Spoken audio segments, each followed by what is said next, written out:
Hello everybody and welcome along to Racecraft TV and our live coverage of Racecraft Rallycross in 2022.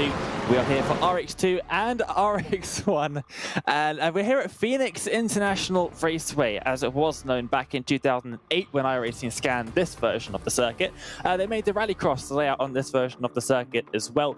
We don't get the fancy updated Phoenix, we get the old broken down one with cracks all over the place, making it pretty much dirt everywhere around the circuit. The tarmac is just as bumpy as the dirt stuff is, which makes it an interesting challenge for the drivers. Plenty of places to get those good old grip strips in as well.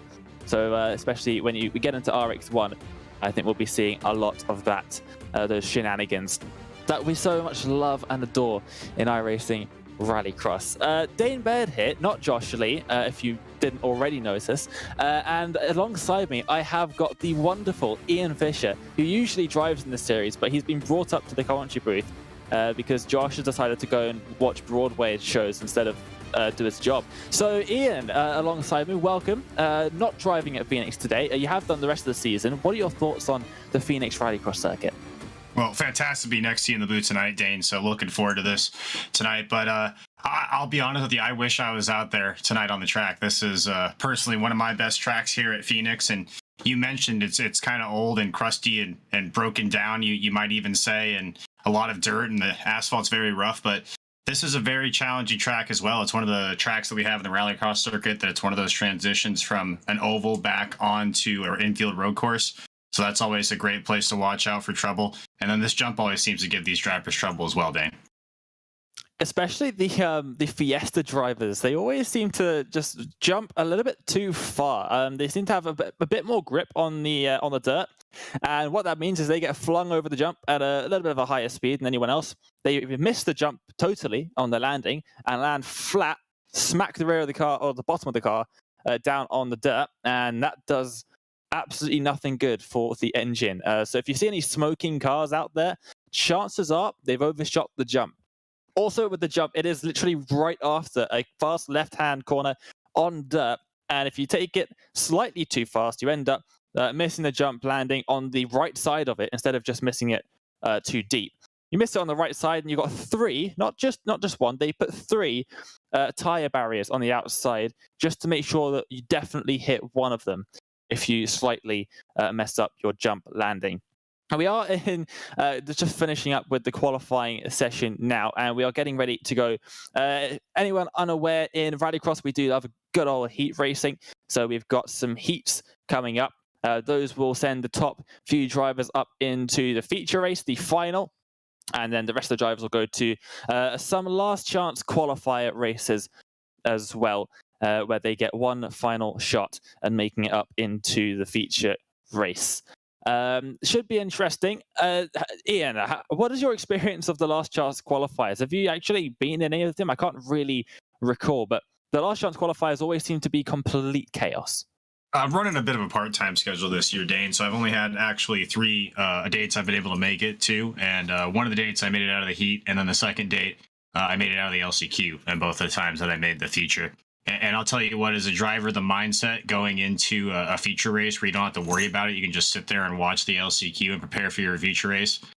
It is a lot more relaxing from a driver's point of view, but I will say going straight from the LCQ into a feature race really keeps the momentum up as a driver, really keeps that energy high, and it's easy to really go into the feature and then run your best laps. Well, the first of the heat races, we split the drivers up based on their qualifying results. The first grid is up on the screen at the moment. Carson McKenna, once again, up on the top, getting pole position overall in qualifying. So we'll get first spot on the grid in heat number one. Line up alongside Andrew Howell and Sean Winkler. It's three wide at the front here at Phoenix. Then you've got Russell Peterson and Scott Kerr just behind, with Hex Valentine just behind them as well, lining up alongside Matthew Lindy and also Armand Brusso. So 8 drivers in this first heat race.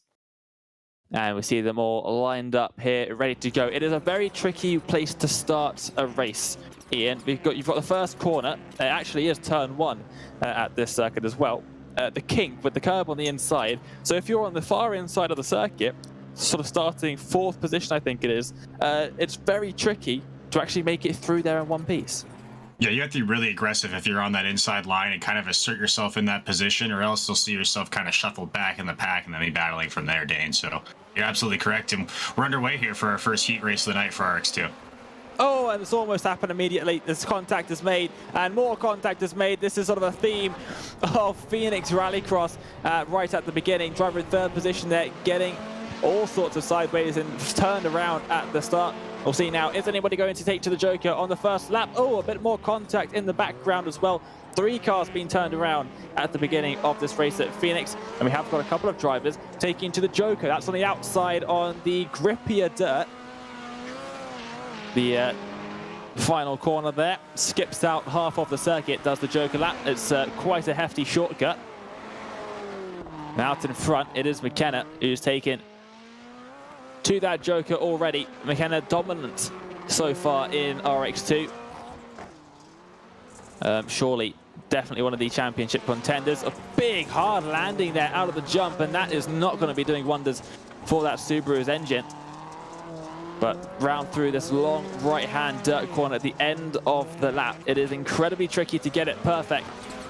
You want to try and get your right-hand wheels onto that tarmac on the right-hand side, just to give you a little bit of extra grip. Obviously, the driver's taking all sorts of weird and wacky lines to get there. McKenna did a really good job right there that time through, though. Dane got the 2 tires on the pavement, like you said. That does cut down quite a few seconds from your lap time. So if you can do that every single time, really does a lot for your lap and your race overall. Cuts down maybe about a second over your race time overall here on these heat races. But Carson McKenna, much better through the S-turn that time, Dane. Oh, and that was a brilliant line through there as well, just hooking up on the inside of the curb. It's quite a large curve on the inside of that first part of the right-hand. There's a Fiesta around at the exit of the jump, and well, there's one thing that jump does, is block your vision for what's coming after it. So those drivers are a bit lucky there to escape without slamming into the back of the stranded Fiesta there. As Joker laps remaining, you can see that on the timing tower at the moment. And as they cross the line, it will update, and you can see if they've got a 1 next to their name, well, they've still got to take the Joker lap. So for Sean Winkler, currently sitting in 4th position, hefty shortcut that is. We will see when he does go down into the Joker. There it is, the 17 pulls off into the Joker, and you can see already up into 3rd position. As always, Lindy, I think, that's just gone over the jump a little bit sideways and has speared into 2 of the 3 tyre barriers on the inside there. There's another Fiesta around again on the exit of the jump. That jump proving very difficult for the drivers, as we predicted, Ian. Yeah, an excellent job by Winkler there. Going to come across in 3rd place, and I believe with our format tonight, Dane, the top 3 we take from this heat going into the feature. So able to sneak in there in the last transfer spot after a really disastrous start he had there. Got spun around in the first corner. You can see Carson McKenna now getting all up and over the tarmac on the inside and getting that right front wheel hooked up nicely on the other side of the curb to really use the curb to pull the car around the corner and get that change of direction done in a very quick manner. McKenna takes the win then in heat number 1. There is Andrew Howell, who will take 2nd position, and Sean Winkler will take the 3rd and final transfer spot into the feature race. As we wait for the rest of the drivers to finish, and we will get ready to go immediately for heat race number 2. There are your full race results there at the end of it. There's a couple of drivers swapping positions there once everyone crossed the line. I think there might have been a penalty of some kind applied there. But as we do see the full race results there, your top 3 making it through into the feature race. And we'll wait for the grid for race number 2, heat race number 2. Tyler Campbell, again, not surprisingly, up in 1st position there. 2nd place overall in qualifying, will start pole position in heat race number 2. Paul Mikolajczyk in 2nd position. That rounds out your front row. 2nd row, Robert Kirtley, Dario Franco, and Levi Carroll. And then we've got Rum Antonissen in 6th position, lining up alongside Trevor Teal at the back. Trevor, not too sure why Trevor's all the way at the back. No lap time sets, it looks like, actually, for Trevor Teal, so a bit of an odd one.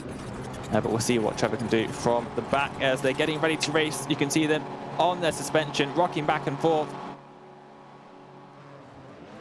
And we go green for heat race number 2, and it is a good start to the outside. Look at that, trying to swoop around the outside of the front 2 to make it up into 1st position. Isn't quite able to do so, but now they're side by side for the race lead.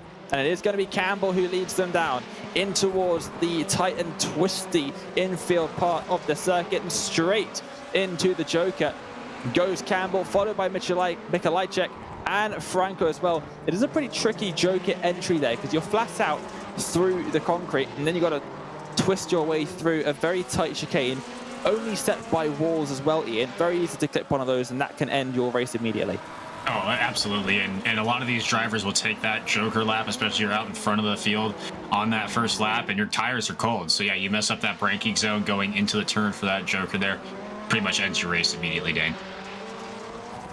Yep, it's always best to take the Joker lap on these circuits as early as possible, at Phoenix especially. Just because you've got this long dirt section, and when there's a big group of cars, especially at the start of a race, oftentimes you'll lose quite a bit of time compared to what you usually would making your way through there at normal race speed. So taking the Joker early on, if you're not in traffic, means that you can just extend that delta, the advantage that taking the Joker will give you. Already onto lap number 3 then. Very short lap here at Phoenix, expecting times in about the 36-second mark or so. As always, a bit of an incident further back. There is a Subaru around, and Subaru will retire from the race as they make their way through now. I think that was key roll. Oh, a roll from Paul Mikolajczyk. He's hit one of the curbs. There? And whoa, flying through the air. I think he's hit one of the curbs. Yeah, what on earth has happened there? That is a very odd incident. Now trying to turn around again. He's going to wall ride his way out. This is a bit odd. That worked. Sure, it worked, yeah. What has happened here for Paul Mikolajczyk to bouncing through there? Oh, he's launched himself over the curbs. And that is one of the things of the blue curbs, that if you hit them too hard, especially whilst you're cornering and going a little bit sideways through the dirt, they will just up and over your car. We saw that in the World Championship back in 2020 when Jake Robertson did exactly the same thing here at Phoenix, but he misjudged getting onto the tarmac at this part of the circuit we see now on the right-hand side and hit that blue curb there that they're driving past now, the final blue curb on the way to the line, and literally launched his car about 4 feet in the air. One of the funniest things you'll ever see on iRacing. Just hopped up, landed back on the wheel, and he carried on going as if nothing had happened.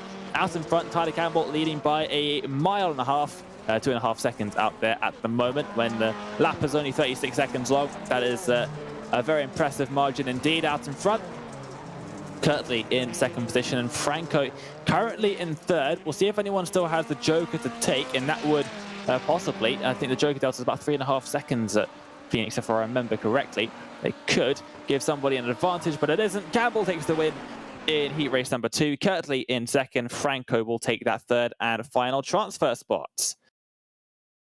Campbell doing all he can in the championship hunt, trying to get maximum points out of the night, Dane, but pretty much anything that Carson McKenna does, Tyler Campbell matches it, but that's not going to be enough going down the stretch in this championship battle. Yep, it definitely isn't. As the two of them having a big rivalry, a friendly rivalry, it must be said, but a very intense one. As we only get the 2 heat races today, so if you recognize all of the names on the starting grid for this next race, it is the last chance qualifier. Russell Peterson will start on pole position for it. Trevor Thiel alongside Matthew Lindy, Paul Mikolajczyk, and Hex Valentine will make up the 3 drivers on row number 2. Bruno Antonelson once again will start the race in 6th position alongside Armand Brusso, and then Levi Carroll and Scott Kerr making up the rest of the drivers in this last chance qualifier, as we see who will be the remaining drivers to make it into your feature race. As the clouds come over and overcast we are, and a big wreck already at the start of this one. 4 cars involved. I think that might be Lindy involved in this one as well. Starting up nearer to the front, it was Trevor Thiel looking to be involved in that as well. A couple drivers dropping further back than they would normally be. Into the Joker then for a couple drivers as well, as the Fiesta now round the outside of that concrete barrier. Very tricky line through the Joker. Once you've got past the chicane, through the dirt, you want to carry as much speed out of it as possible. But obviously you've got barriers on either side of the Joker as well, as they make their way now through the first couple of corners. Once again, big wreck at the beginning. I couldn't quite make out who it was that caused all of it, but I think Brusso was definitely involved in it. We'll see if we can get a replay of that, Ian, but a big wreck to start things off here in the last chance qualifier, and that pretty much sums up your experiences in them as well, I would imagine. The drivers trying to get every possible position as quickly as possible. Well, I actually kind of find myself usually, if I'm out of an LCQ, I'm battling out of the back of the pack usually, so I'll kind of hang back for situations like we're about to see here on this replay as well. We'll see where the impetus was there. Like, Lindy got a big shove heading into the corner there, and then kind of just, I think when he went to get on the brakes there, Dane, they kind of locked up on him, pushed up into that other car, and then kind of a snowball effect from there. Yeah, it definitely does look like what's happened there, as now... Looks like Antonessa off back there. Oh! Yeah, a couple drivers off and into the walls. Those tire barriers that I was talking about earlier on claim another victim. I think that's 4 victims now already after just 3 races to make their way through. To start lap 4 or 5, one thing about Phoenix, everything happens so incredibly quickly because it's such a short lap that the drivers just make their way through the laps, especially when you've only got 5 and 10 lap races. Make their way through incredibly quickly. As we'll get ready for the feature race after this as well. And yeah, we're only going to have the entire RX2 broadcast finished in something like half an hour, which is, I think, definitely going to be a record of some kind. As they're side by side through the final corner now, and making it very close between the two of them, and off goes Peterson. Peterson, the 59, goes off and is going to retire from the race and not making the feature. Side by side, bit of contact being made there as well, and spearing off to the left-hand side of our screens, the right-hand side of the circuit was Peterson. And that car now sitting in the pit area, just smoking away. So unfortunate too when you come off that dirt section there back onto the asphalt towards the start-finish line, and your car's probably already upset from making contact with those sausage curves we talked about. So if you make any side-to-side contact, it kind of throws you to one side or the other, as we saw there. Paul Mikolajczyk then will take the first transfer spot. Karol in second position, followed by Kurt and Trevor Teal in 4th place as well. I wonder how many drivers are actually making it through. I think if the top 3 made it through from the heat races,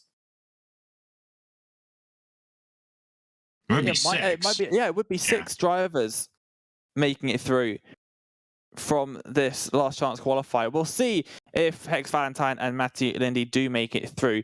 It may end up, because iRacing's heat racing system is a little funky sometimes, it may end up that 4 drivers went through from the heat races, and now we only get 4 from the last chance qualifier. Regardless, we will have 12 drivers on the grid for the feature race, which is coming up in just a couple minutes' time. The drivers do get a little bit of a warm-up session beforehand as well. iRacing is nice like that, so they'll all be out on the circuit. And the sun is back out, thankfully, because it was a very gloomy start to that last chance qualifier. And something else you touched on earlier, Dane, the tire barriers on the right-hand side here as well, as we see Andrew Howe go past him right now, is not only when you hit them, they kind of end your race, but they also act as like kind of a spring as well and kind of shoot the car back out into the racing line. Usually, as you mentioned, things happen fast here at Phoenix right in front of another car as well. Yeah, and they also have the tendency, if you do mess up the jump particularly badly, the way that those tire barriers are angled, if you hit them at the wrong place, they will just shoot themselves. The tire barriers will shoot into the circuit. That has ended my race at Phoenix way more times than is like reasonable.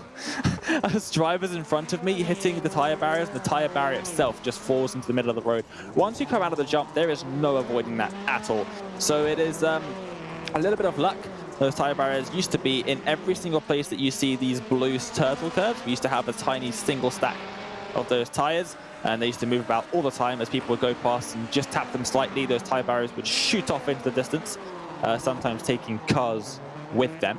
That's why we've got these blue sausage curbs, which are much better in that regard. You hit the turtle curb and your car flips, but no one else's car gets hit by a flying tire barrier, which I think is a massive plus.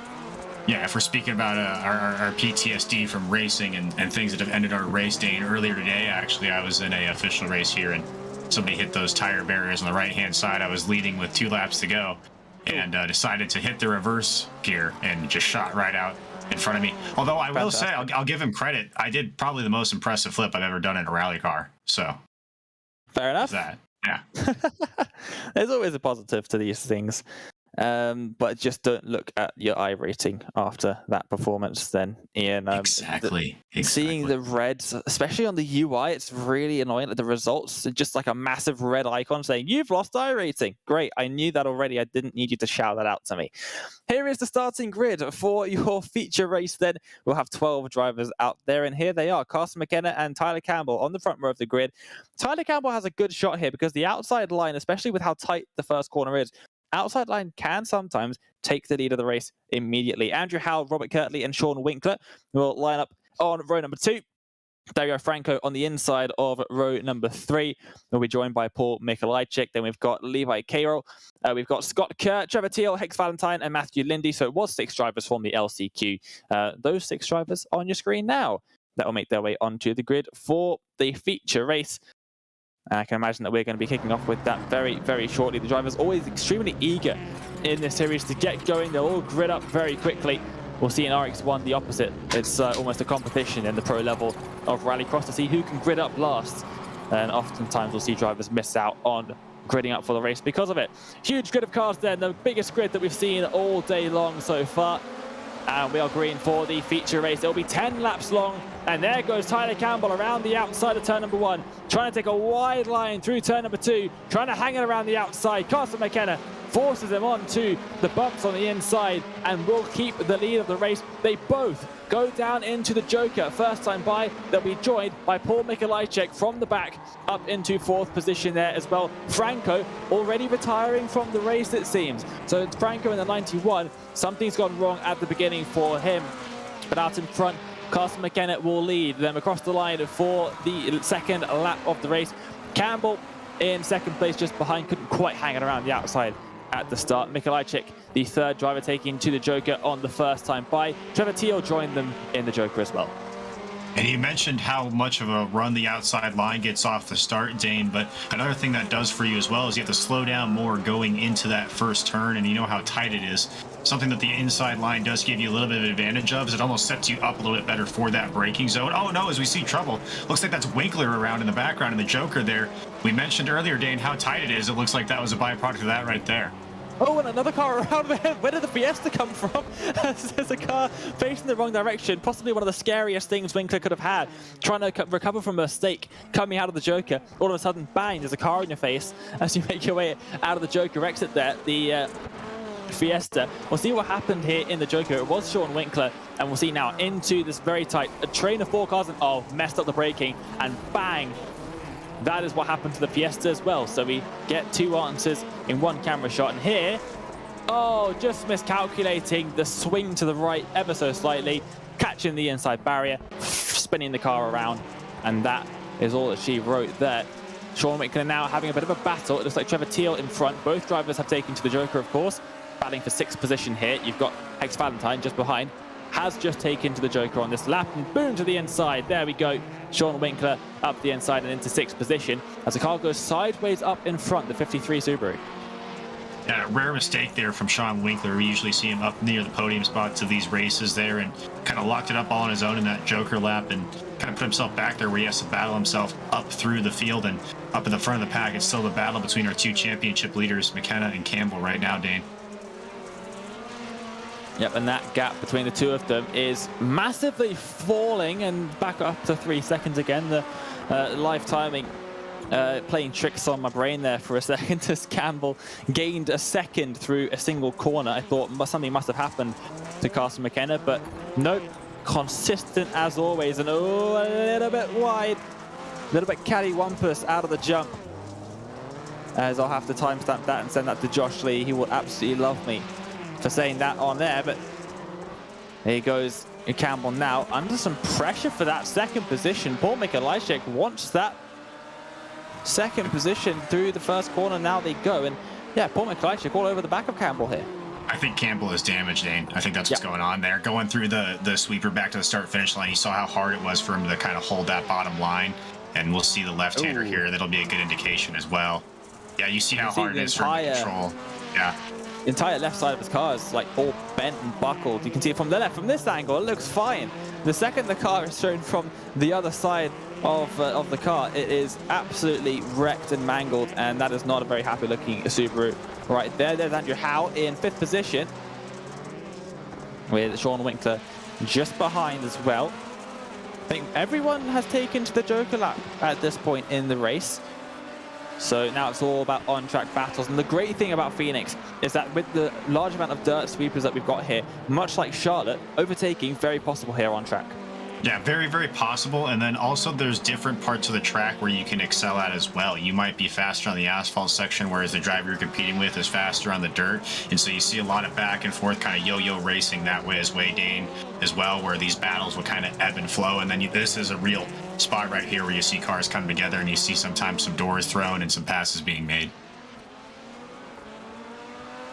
Looks like trouble for Campbell again, possibly. Yeah, I'm trying to figure out who these drivers are, but a lot of drivers have just lost a lot of time. It's Mikolajczyk and Campbell. They must have come together because they've lost collectively about 6 seconds in the last couple of seconds, like literally in the last 2 corners or so. Has Paul Mikolajczyk and Tyler Campbell come to blows here? Is Campbell now through this part of the circuit? He's done a Jake Robertson and all into the barriers. And Mikolajczyk, 2 completely separate incidents, take out 2nd and 3rd from contention for the podium positions there. You'll see Campbell and Mikolajczyk here over the asphalt part of the circuit, boom onto the curb. They both hit the same curb. It spits one to the left and spits one to the right into the wall.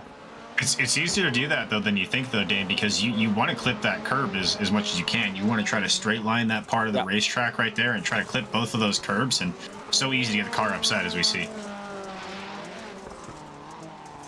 Yeah, absolutely. Many a lap at Phoenix. Here and onto the final lap goes Carson McKenna. Absolutely dominant, as always, in RX2.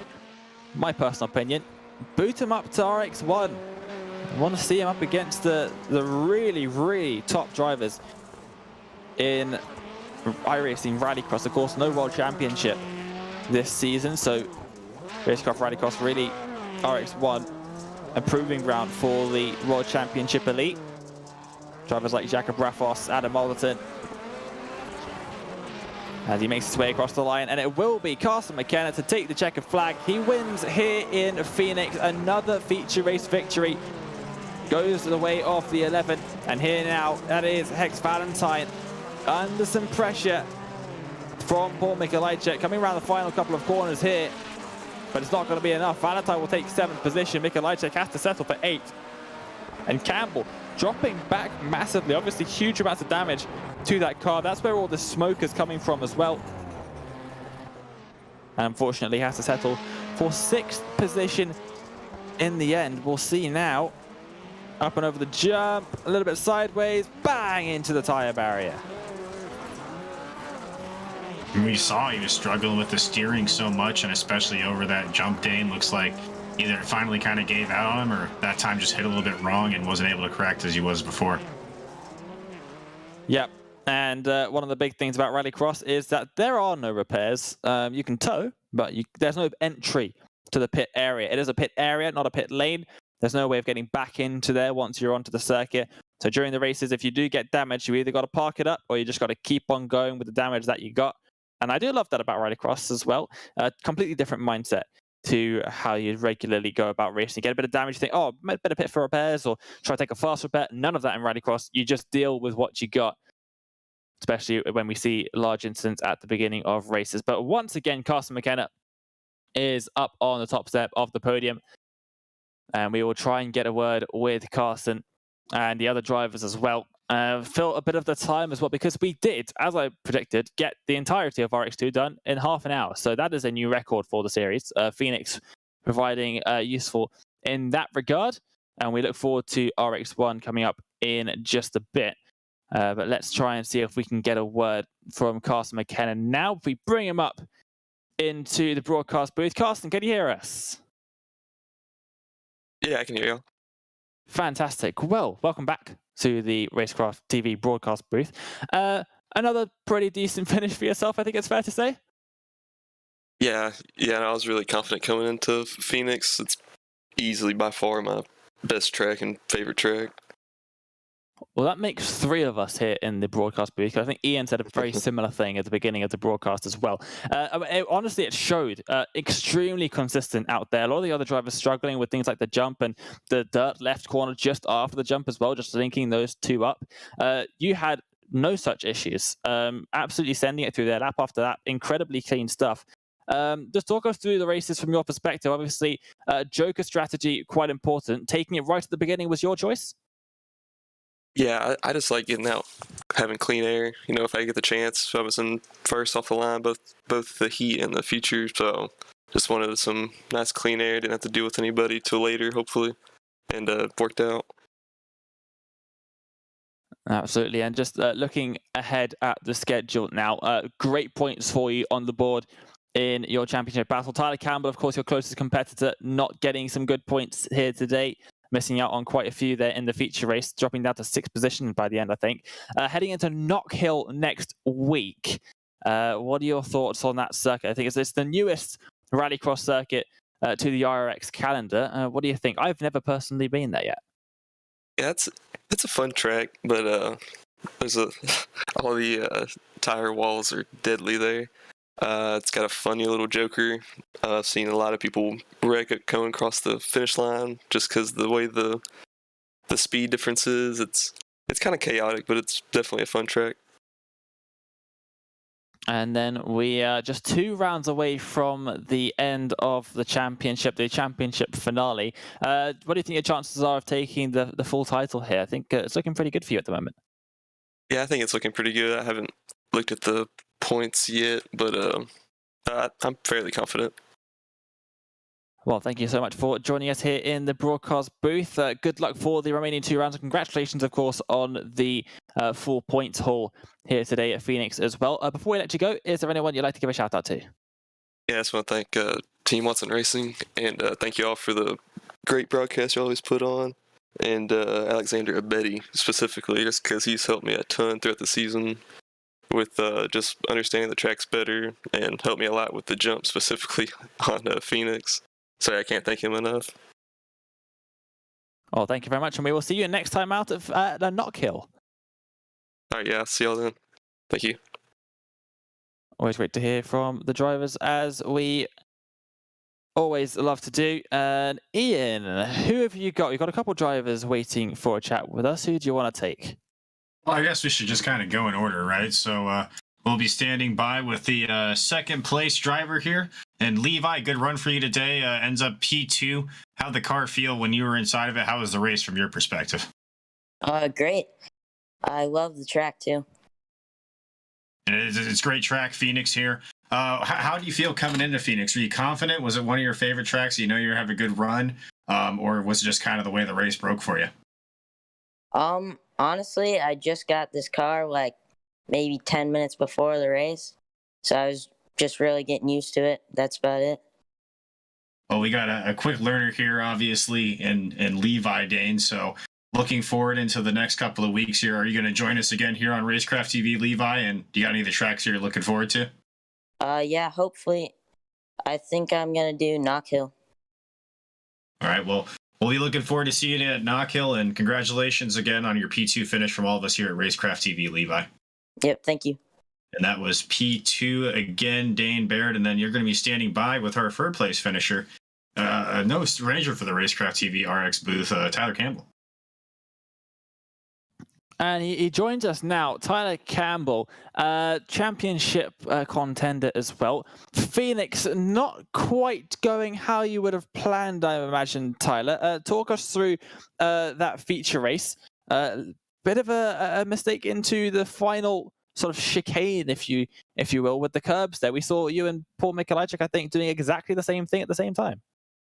Yeah, I was thinking, I'll just let him by if I get a chance. I was like, well, there's a chance. He's like, nope, did the same thing. So it actually started much earlier than that. On lap 2, we were coming through the oval section, coming down into the chicane there, and I was following close enough behind Carson that I just didn't see where the tire wall ended, and I just nudged that with my left side. I think I caught both my left front and my left rear wheel. So I knocked something out of alignment at that point, and the car just it landed so awkwardly off of every jump, and just didn't want to turn in the final right-hander. So yeah, it was pretty much a struggle from lap 2. I knew I was gonna struggle through the race. I just didn't think I was gonna have two very unfortunate incidents by the end there. Well, it was a good spot by Ian up here in the broadcast booth as well, because he saw that immediately. He was like, yep, steering's off, and that he's going to be struggling through everything on the circuit, through the turns, through the straight bits, trying to keep the car going in a straight line over the jump. It's going to be awkward.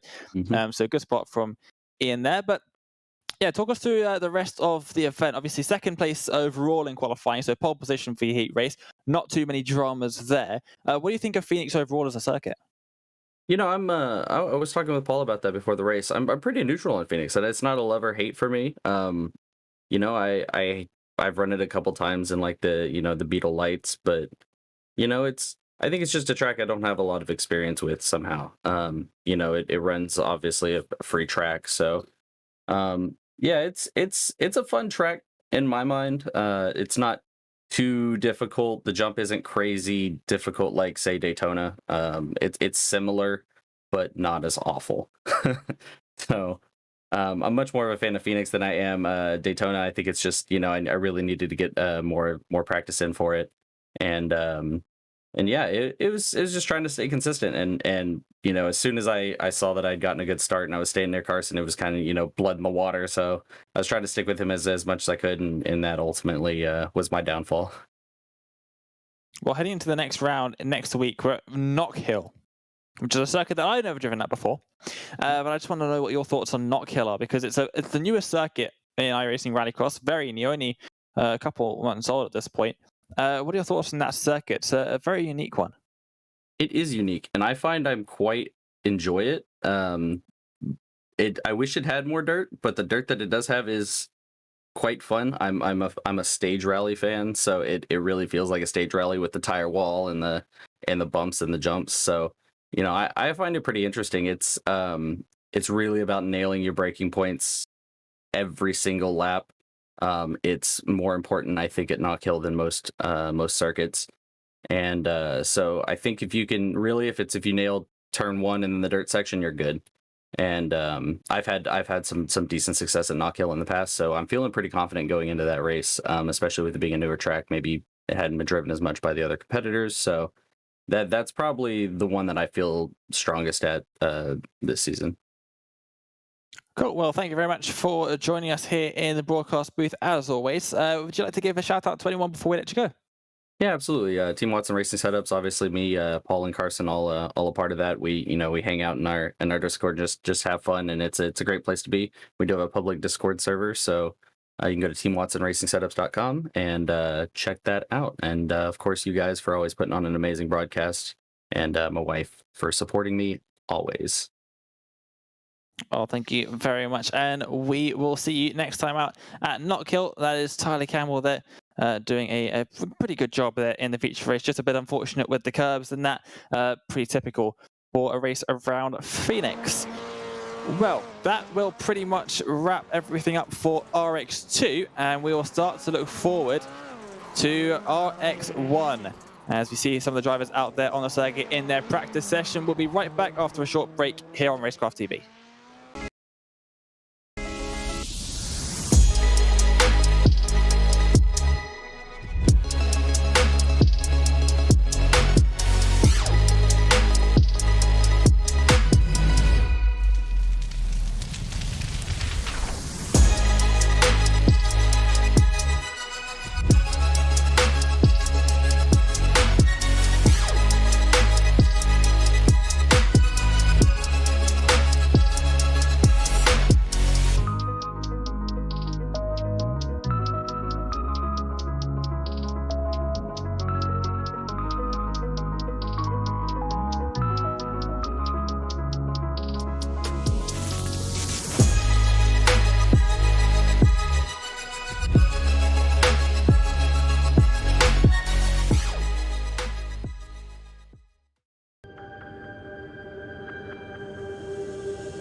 Well, after a short break, we are back now at Phoenix International Raceway. Welcome back, everybody, to Racecraft Rallycross. We've just seen some pretty decent action out there on the circuit in RX2, and now it's time for the pros to get going. RX1, where we'll see some of the world's best iRacing Rallycross drivers taking to the circuit.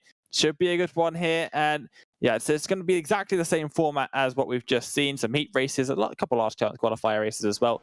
And then a feature race for 10 laps long.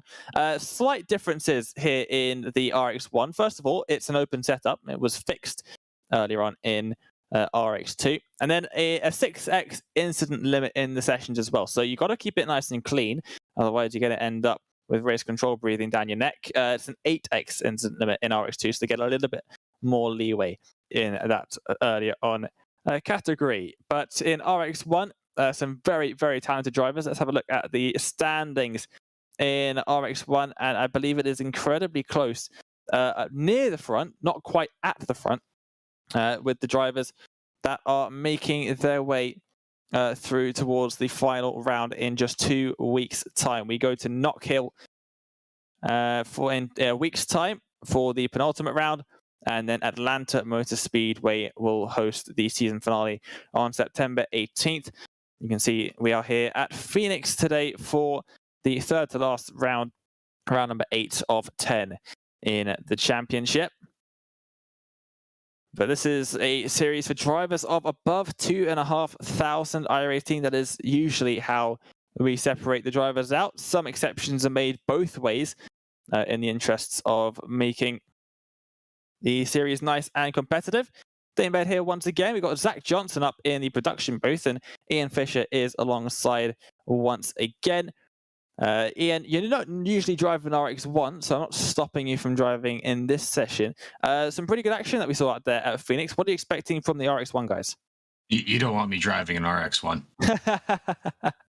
I wouldn't wreck anybody, but the pace would be way off. But we can expect to see some really, really fast lap times, Dane. I was in a different split than Jakob Rafos earlier, but I saw he ran down a 35.9, and I think that was late in the race on a worn track, but still a 35.9 is blistering fast here. We usually see like low 36s is the lap times we see, and I think we'll see a lot of those guys around here tonight. And we're going to see a lot of tight racing too, and maybe not as much carnage as we saw in RX2 category. A very difficult track for new drivers, but these pro guys should really show us here how it's done. It is actually quite a tricky circuit to get the hang of, and it is base content as well. As you can see, we're on the really old Phoenix International Raceway. We've had 3 laser scan versions of Phoenix on iRacing over the years. This one from 2008, the earliest scan that we've had. The driver's now into their qualifying session, and that is your championship leader. And I mean, I don't think it's even possible for anyone to catch him at this point. We've got the drop rounds, of course, making things a little bit closer, but even still, Jakob Rafos absolutely flying out there. You spoke about him a couple of minutes ago in official races.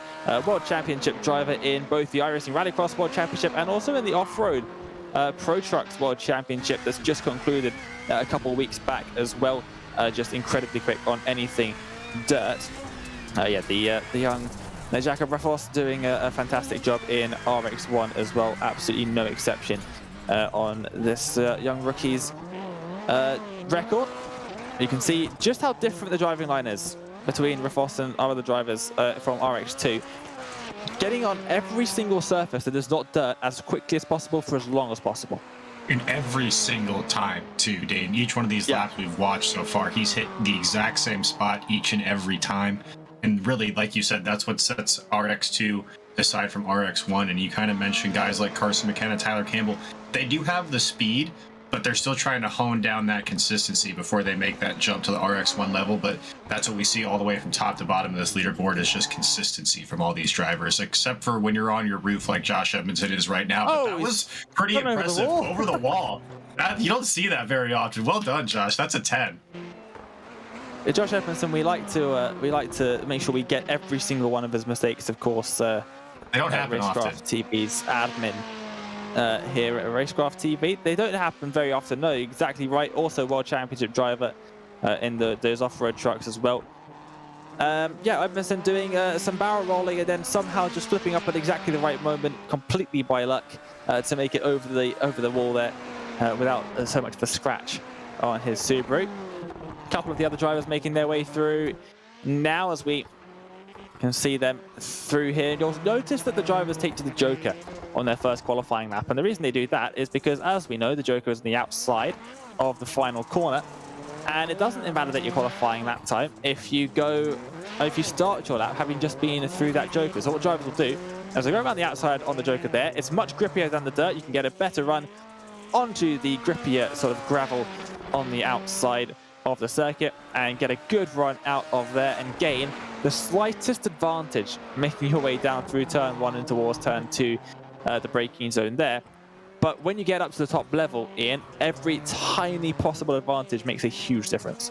It's so fun to watch as someone who's trying to learn how to be a better rallycross driver, and I'm sure a lot of people watching at home as well, is just those little things that make so much of a difference, like you mentioned, Dane, like the starting positions on grids, how you enter a Joker, how you take your qualifying laps. Do you Joker before your qualifying lap? Do you not Joker before your qualifying lap? All those things add up to about maybe 2-3 tenths of a second, but that's what you need to compete at this level. And yeah, it's really important that you sort of understand exactly why everything is done as well. And I said that Jakob Raffos was sort of in a bit of a league of his own earlier on. He set a 35.1. Oh my gosh. And it is half a second quicker than anybody else on the circuit. He's just untouchable. It's just fresh track.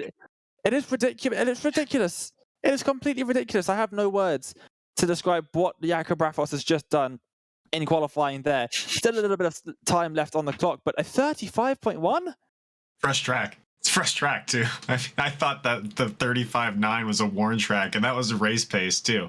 So 35.9 race pace. Yeah. Watching on who is not aware, the dirt works a little bit funkily on iRacing. The way it works is currently there is tarmac underneath this dirt. It is just a pile of dirt on top of tarmac. And because of iRacing's dynamic dirt model, which I must say is absolutely awesome, the dirt gets moved about, and as you drive on it, the dirt gets pushed to the side, and eventually, when the track gets really worn, you're left with what is essentially just tarmac. And as the track gets more and more worn, you get more and more of that tarmac peeking through the surface, and you get more and more grip. And so usually what happens is you get quite a bit faster. This qualifying session, they reset the track surface. It is a completely fresh track, and Jakob Raffos has just set a 35.1, which is an incredible time on a fresh track, so the slowest track conditions possible. So an absolutely blistering that time by Jakob Raffos, and like I said, half a second quicker than anybody else out on the circuit in qualifying. Qualifying results are in, and we'll get underway for the first of our heat races, and Jakob Raffos is going to line up alongside his cousin, Christian Raffos Lindo, in a second position there. Everybody choosing the Subarus out here in RX1 at the moment. Robbie Larrill, David Schofield, and Marcos Palacio will round out your second row, with Cohen Attard and Toby Ward at the back of the grid for this first heat race. What do we think heading in towards the first couple of corners, Ian? As I said earlier, it is a race to see who will grid up last at the front of IRX. But what do you think we're going to see here into the first couple of corners? We saw carnage at pretty much all of the RX1 race starts. What do we think here? Well, it's pretty simple. If you want to beat Jakob Raffos in this heat race, you got to beat him to that first sausage curve there going into turn 1. If you don't, then you have no choice. You got a Joker in front of him, and then just hope that you can hang on. It's probably not going to happen, but that's what you got to do. I have another solution for you, Ian. Drive through the back of him, but the drivers in RX1, very clean drivers. I don't think we're going to be seeing any of that on the circuit. Here we go then, green for the first time in RX1. Oh, that's a terrible start from Raffos Lindo on the outside line. He's already back to 4th position. A bit of contact is made, and he'll try and hang it all the way around the outside. Unfortunately, he's going to drop back down to 3rd position there, but Jakob Raffos out in 1st position. Let's see who takes the Joker on the first time. Everybody takes the Joker first time. A couple of drivers in the back will make their way around the longer loop, but every single driver taking the Joker on the first lap, and that is exactly the opposite of what I usually expect in RX1. Most of the time, the drivers much more strategic with their Jokers rather than just all piling through at the same time. I would have expected Attard at least to take the regular route, seeing that Raffos was going down the Joker. I think, and correct me, I may be wrong on this, Dane, but I believe on the outlap at Phoenix here, I think the Joker is the fastest the first time around. So I think that's why you see it on the first lap as well. I could be wrong on that, but that is the understanding that I have. A little bit of contact over the jump. That looks like Atard and Rafis Lindo there got together, and Atard got the worst of that there, Dane, for sure. Yeah, Atard going around the jump and then just reversing almost and landing backwards, facing Rafis Lindo, who's just got to stare into the eyes of Atard, who's been turned around there. But just look at the gap already. This is Jakob Rafos, and the gap between him and any of the drivers behind is it's exponential. It's huge as he makes his way onto the dirt section for the very first time. Up and over the jump, he will go as he is already making his way towards the end. Here we go then, in towards the jump, and then to the back, a little bit of a tap there. Oh, and around the car goes, and then, hello, a bit of a tap to the front between each of the cars, then into all three tyre barriers went Atard at the end there. Coming up to start the penultimate lap of the race for lap 4 out of 5. Looking at Christian Rafos Lindo here in the number 24 Subaru, making his way through the first couple of corners. And we will see again, I believe we will have 3 drivers making their way up to the feature race. So top 3, Schofield at the moment taking that position. You may be wondering, why is it so important to get in from the heat race instead of the feature race? Well, grid position, my friend. As, oh, Lindo off into the background, down to 6th position. But yeah, heat races will set the qualifying grid order essentially for the feature race, and then everyone from the last round qualifier just hops in behind all of the heat race finishers. So we'll see now up and over the jump, lands a bit sideways, bang, it back end steps out into the barrier, and that is Lindo all the way to the back. Gets the car turned around nice and quickly, but everyone else here is so fast that they've all just driven straight by him by the time he's got it turned around there. Yeah, and that's one result we haven't talked about yet for those tire barriers, Dane, is the catching your tail and spinning you around. Yeah. We talked about pretty much everything else that could happen. That's one we haven't talked about, but someone who's not having a problem with tire barriers is Jakob Rafos, as we have a battle coming across the line here. We'll see what happens. Palacio slides in. Looks like the Rill made it through there too. See how it shakes out on the timing screen. I think it was Palacio and Schofield, maybe, that it was crossing the line together, and I think Palacio just about got it there at the end. So probably coming out of the Joker, I would imagine, and doing a pretty good job there as well, making a bit of contact over the line. They did, but Palacio gets that 3rd position in the end. It was very close between the drivers. Schofield had penalty. And I wonder what that penalty would have been for. Possibly a slowdown penalty, because you do get a slowdown penalty if you cross over those blue turtle cubs a bit too much in the final couple of corners. And as you cross the line, it comes up just as you cross the line, and you get a massive old penalty there as well. We will see now heat race number 2 as we await for the drivers to make their way onto the grid. Alexander Abedi, taking 2nd place overall in qualifying, will line up first alongside Josh Edmondson here on the front row. Rafael Franco in 3rd position alongside Zach Knowles, graduate from RX2. And we're already underway. The driver's very eager to get going here. And Josh Edmondson has dropped all the way back. What's happened here? As Edmondson, nowhere to be seen, in 3rd position, doesn't take to the Joker on the first time by. Very different start to what we saw in heat race number 1, as the drivers, more of them, taking the regular route rather than the Jokers. We'll see how this all pans out as they come across the line now to finish lap number 1. And yeah, it looks like Abedi's going to take the Joker first time around. He's going to be the only one to do that from the lead. And you remember Carson McKenna's interview going back to RX2 kind of shows you the community we have here in the dirt road community here, Dane, is Alex Abedi leading this race here is talking about mentoring Carson McKenna in his interview. So good to see the guys out there helping each other out as well.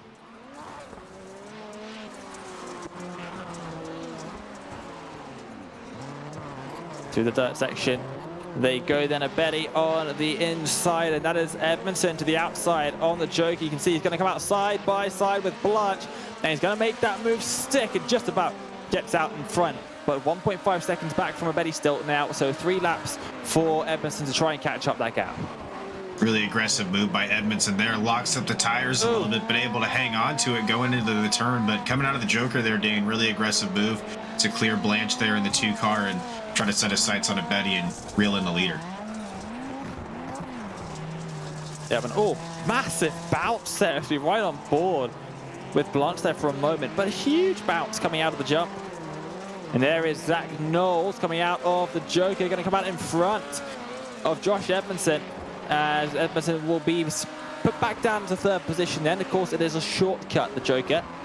You've got to keep an eye on that for sure. And Knowles now trying to hang on to that second position. 2 laps to try and either make a move for the lead as well, because he's closing in on Abedi at a rapid rate as well. You can see the time going lower and lower, the delta between the 2 drivers, and sending it through the dirt section as well. Bucket loads of confidence for the Subaru driver here. A little bit wide through the dirt section, but now out, gaining speed, gaining an advantage over the next couple of corners, but not using that strap that we've been talking about. Maybe one of the things that comes with less experience in Rallycross. Obviously an incredibly quick driver when it comes to short course racing, Knowles.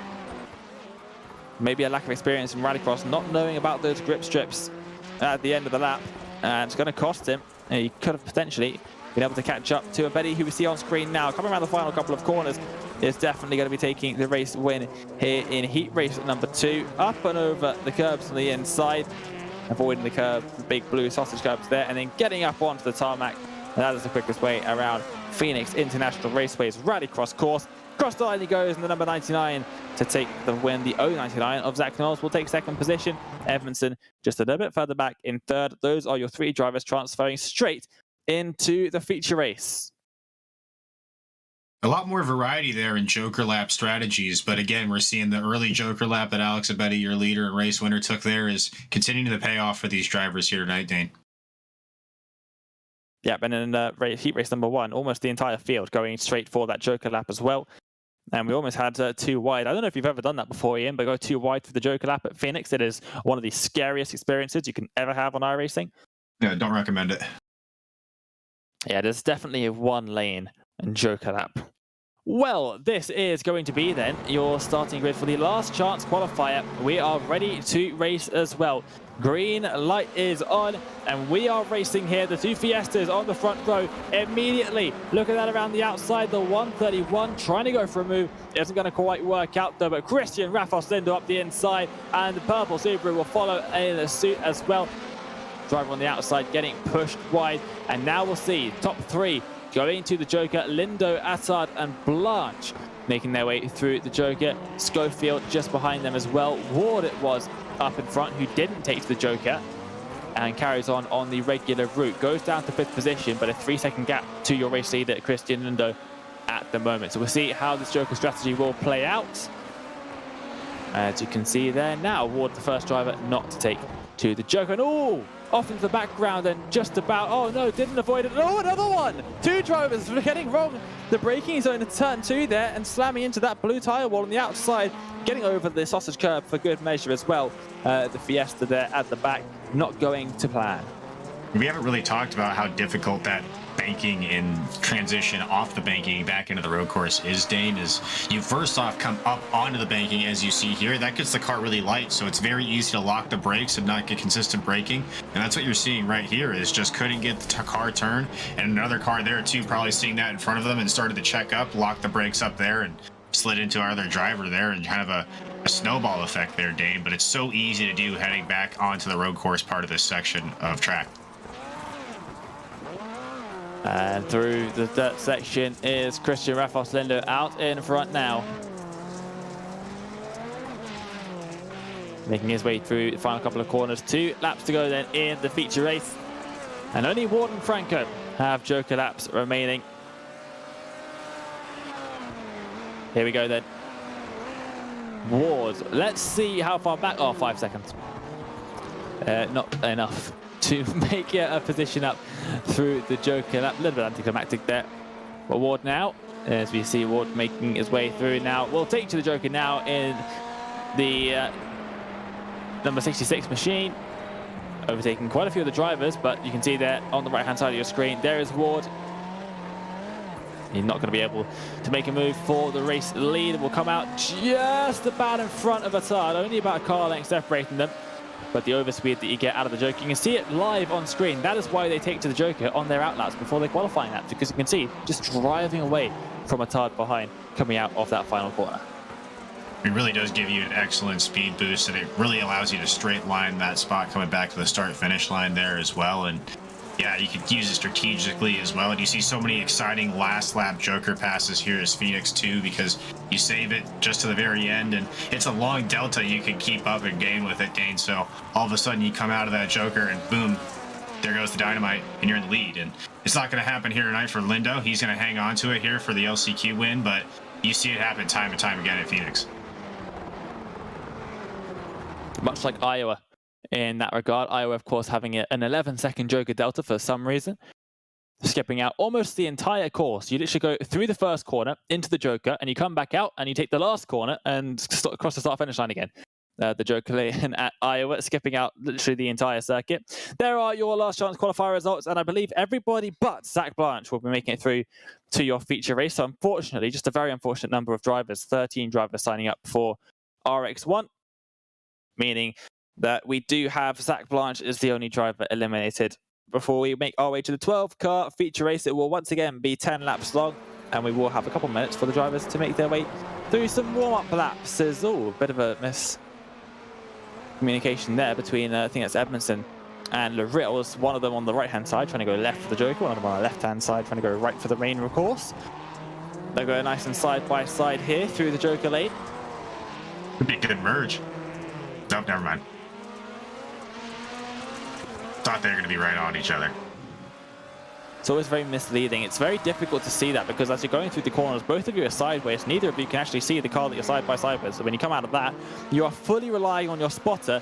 And the iRacing spotter is notoriously bad at figuring out whether you're side by side with someone if they're out of the Joker. So it is a cause for many an incident. And bunny hopping off the jump for Lorille. This is Rallycross. This is timed racing, sir. This is not freestyle competition, although I would absolutely love to see a freestyle competition. I think Josh Edmondson would take the win of that, from what we've seen so far today. Yeah, he definitely is winning the freestyle competition so far, the unofficial Racecraft TV freestyle competition, I guess, are running on the side. But those little bounces I am seeing, though, Dane, it's kind of setting the car up for a nice angle into that corner sometimes. Yeah. Other times it's kind of over-rotating, though, and that's kind of the double-edged sword of that, is you really don't want to over-rotate there. It's so easy to scrub off speed and lose time.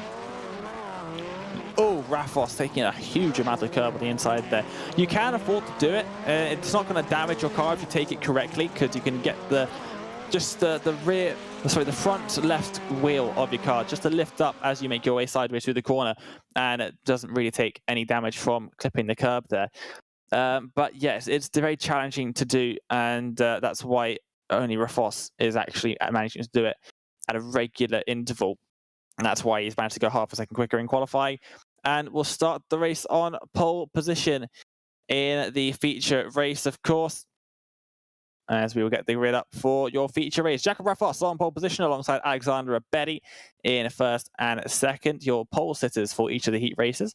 Robbie Lorille, Zach Knowles, Marcos Palacio will make up row number 2. Josh Edmondson will line up alongside the driver in 7th, who is Christian Rafos Lindo, winner in the LCQ. Then we've got Toby Ward, Cohen Attard, we've got David Schofield, Steve Ainge, and Rafael Franco as well. Final predictions time. Ian, who do you think's got this? Rafos definitely has the speed so far, so my money's on him. If anything happens, though, watch for the 99 of Abedi to have a really good race here, Dane. Well, we are ready to get going then as the grid gets the get ready to race signal, and we are green.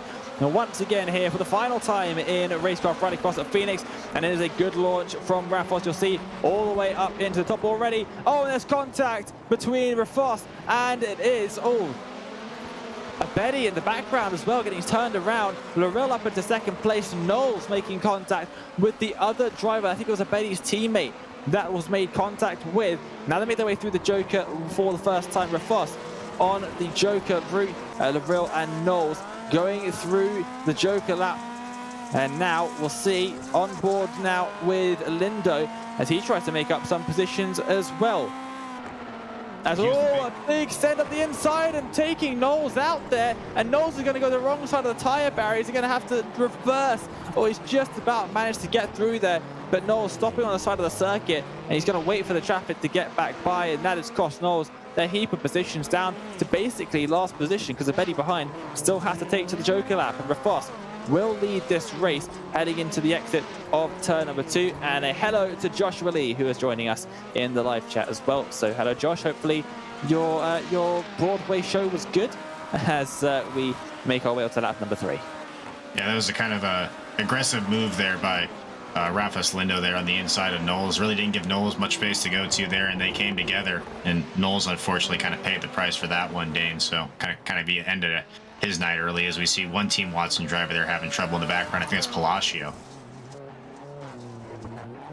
Things happening so quickly here at Phoenix as well. Rafos and coming down the final corner again. It seems that every single time we cut to Rafos, he's coming through this part of the circuit. We cut away for about 10 seconds. He's just back there around again. He's just so quick around this Phoenix circuit. In the background, a little bit of a battle going on here. We've got the 2-1-3 of Robbie Larill just in front of Josh Edmondson. And oh dear, that is not the optimal line, my friend. I think that's a Tard. It is a Tard retiring from the race. I have definitely done that before. It's the most embarrassing story of my iRacing career. Hitting it on the side is a little bit better, I think, because you could at least make the excuse that, you know, you were already losing control. The worst date is when you hit it just head on and you're like, yeah, I just did that.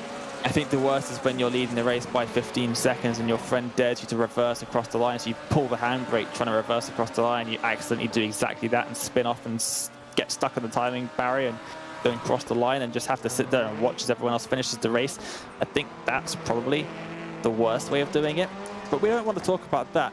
We want to talk about what's going on the track. Atard, unfortunately, in 12th position as we are being sent images by Josh Lee, our regular lead commentator.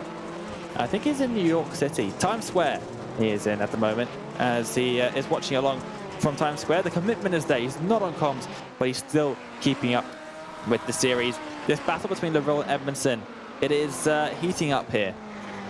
0.3 of a second between the two of them. Larill with a bit of a lock-up to that part of the circuit. Bit of damage to the right front of Larill's car as well, possibly after hitting something after the jump. We will see how this battle progresses. Half race distance now as well. Oh, Edmondson's very sideways off the jump. He's going to lose a little bit of track position there. Yeah, these two drivers very equally matched as far as skill-wise go. Robbie Larill, a very unique driver, though. He actually has his handbrake programmed to his clutch pedal, Dane, if you can believe that. And he pretty much kicks that thing around everywhere. A lot of the drivers you'll hear won't use a lot of handbrake, maybe only in a few select corners and a few select tracks, but not Robbie Larill. Pretty much every braking action you see from him is out of the handbrake. But right now, Josh Edmondson, after that little sideways action over the jump, really has kind of had a rough time trying to chase him down now, Dane. Yeah, and Larill, one of the most active members of the Rallycross community.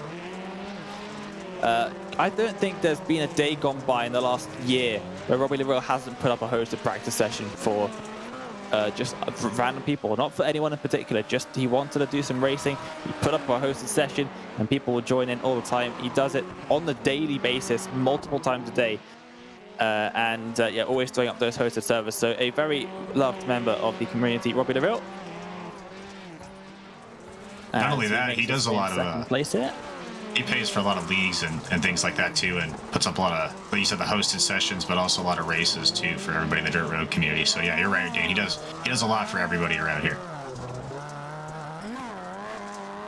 Right on board then with Josh Edmondson now. 2 laps for Edmondson to try and make his way up into second position here.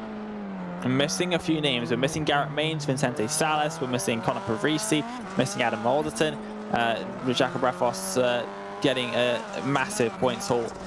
May already mathematically be champion. I'm not actually 100% sure here for Jacob Rafos. I think it's definitely going to be close. If it hasn't already wrapped it up here after this performance, he almost definitely will at Knock Hill next time out. It has, of course, got the drop rounds, but I think everybody else in contention for the championship have already taken their drop rounds, so we'll see.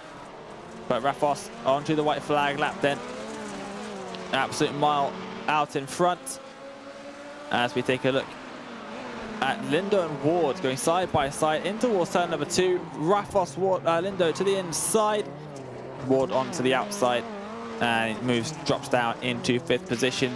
Out of the final corner then, Jacob Rafos, to the surprise of absolutely nobody, coming out of the final corner on the final lap of the feature race, and a clean sweep for Jacob Rafos. Pole position, winner in the heat race, and a winner in the feature race as well. And look at this, Robbie Larill is going to make it all the way to the finish line in 2nd position there, and Josh Edmondson has to settle for 3rd position. Lindo across the line in 4th, and there is Ward as well in 5th position. You'll see the rest of the drivers crossing the line in a few moments, and hopefully we'll be able to get to speak to a couple of the drivers out there. Hopefully Jacob Rafos isn't going to rub it into everyone's faces too much that he dominated out there at Phoenix.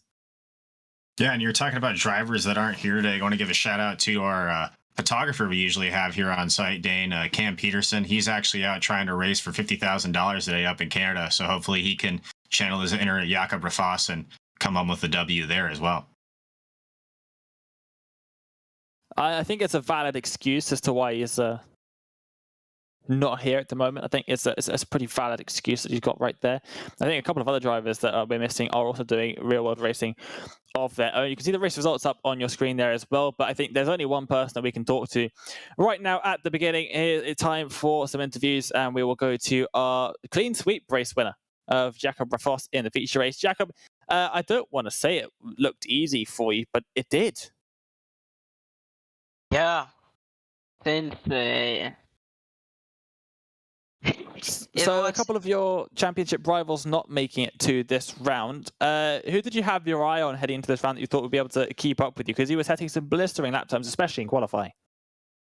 yeah, I think Tommy and Josh and Garrett Mains and Connor Parisi, they were all fast. And yeah, it would have been a real battle if they were here, for sure. Phoenix proving to be a good quick circuit for you, 35.1 in qualifying, quite a decent lap time there. 2 circuits left for you in the championship, standing between you and winning the championship title. Knock Hill and Atlanta. Atlanta, you've driven that loads over the last couple of years, of course, in iRacing Rallycross, but Knock Hill, fairly new circuit. What are your thoughts on it? Knock Hill, it's in my opinion one of the best track. I love it. It's so tight, and yeah, it's hard to it's tight. When you go doing a quarter lap, it's very tight, from 1 to 10. So that's why I like it. You gotta really push the limit to make a heater there. And also Atlanta, I've driven there a lot, but that's probably not my track for the last round of the season. I think some of the guys that aren't I know Josh is really fast on all the tracks, but he's really, really good at Atlanta, I've seen. So maybe he can get a W there. And heading to the final couple of rounds as well, dominating the championship at the moment. What do you think your chances are of taking the victory at Knock Hill? Of course, you said you really enjoyed the circuit. Next week, hopefully we'll have a couple more of the top championship contenders making their way to the circuit as well. But talk about just for the racing aspect of Knock Hill. Obviously, Phoenix is quite easy to race around, but Knock Hill, you say, is quite tight. Is that going to make overtaking that pretty difficult? Overtaking, yeah, qualifying is very important in Knock Hill, definitely. It's really hard to overtake there, and yeah, I think it's going to be a tight race qualifying is almost everything there. Well, we look forward to that, and we will see you there in a week's time. Jacob, thank you so much for joining us, and congratulations on the W here today at Phoenix. Before we let you go, is there anyone that you'd like to give a shout out to? Yeah, Jim Beaver itself, all the support, and General Tire and Dirtfish and Hunsmet Bilbergering, and and Wishing Wheel for sure, and yeah, just all the help, That's it. Well, thank you very much for joining us. That is Jacob Rafos there, your race winner here in RX1. As we now move on to the next driver up in the broadcast booth, we'll have a chat with Robbie Larrill, who's standing by with Ian Fisher. Well, Robbie Larrill, welcome back to the Racecraft RX commentary booth, buddy. Good to have you back up here. Good run from us here in the booth. Looking good out there. How'd it feel in the car, though? Well, I practiced a little bit this week and had everything basically dialed in, set up and all that. And then for some reason, I didn't decide to go to bed till noon today and woke up like 30 minutes before the race. I didn't remember what setup, but other than that, everything felt good. It feels good to be back on the podium again. It's been a little while. It has been a little while. You seem to get caught up in the bad side of incidents quite a bit, and maybe not quite fair to you, but how does it feel to battle through all that adversity and get yourself in the podium positions and get yourself the few wins you have been able to get this season? I tell you, definitely when you put in the practice all week and you have a little bit of bad luck, it feels good to finally make it to the podium. Well, and it's good to see you back up here again, and you got 2 tracks for the rest of the season. You got Knock Hill, you got Atlanta. Which one are you looking forward to the most? I like Atlanta. Knock Hill, I'm not looking forward. It's a fun track, but I'm not looking forward to the chaos that it brings. But Atlanta, I like Atlanta. Atlanta will be good. Yeah, Knock Hill definitely the wild card remaining on the circuit. Anybody you want to shout out tonight, Robbie, help you get the race done? Yeah, I need to thank Mario at KES, all my teammates. Everybody puts in real good practice. All work with each other, but definitely couldn't do it without them.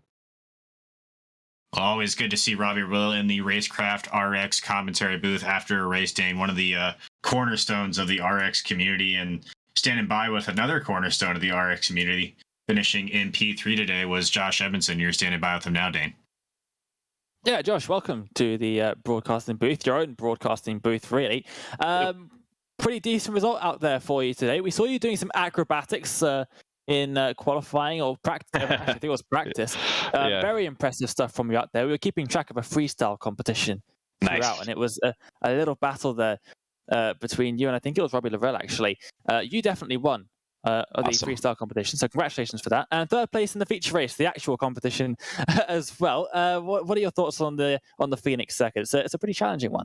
Yeah, I struggle with it. I really struggle being consistent with hitting the jump. I get tank slapped off that thing a bunch, or hitting some of those curbs that you have to hit to be consistent.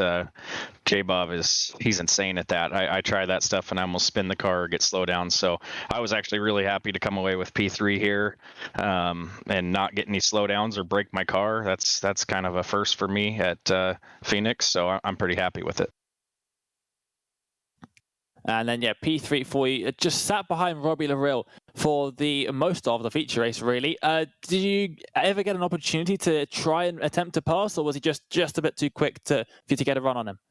Yeah, he just had, a little bit too good a pace. I got close at one point, but didn't want to ship it up the inside and ruin a nice podium position. And then I made a couple mistakes and he got a gap and I just couldn't get back to his bumper. So yeah, probably finished where my speed was here today. I know there was some carnage in the first turn. Zach Knowles was up in there and he had some damage. So unfortunate for him. That probably helped a little bit, but overall, I think I finished where I should have been. And then next week, we head to Knock Hill, a circuit that I've never actually seen a race at before. A very new circuit, the newest to the IRX calendar. What do you make of the circuit, and what do you think we're going to expect coming to that round next week?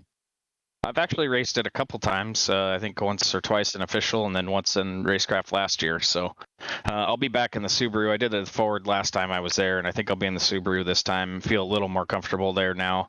The Joker exit or entry there is really tricky, timing people around there, so we'll see.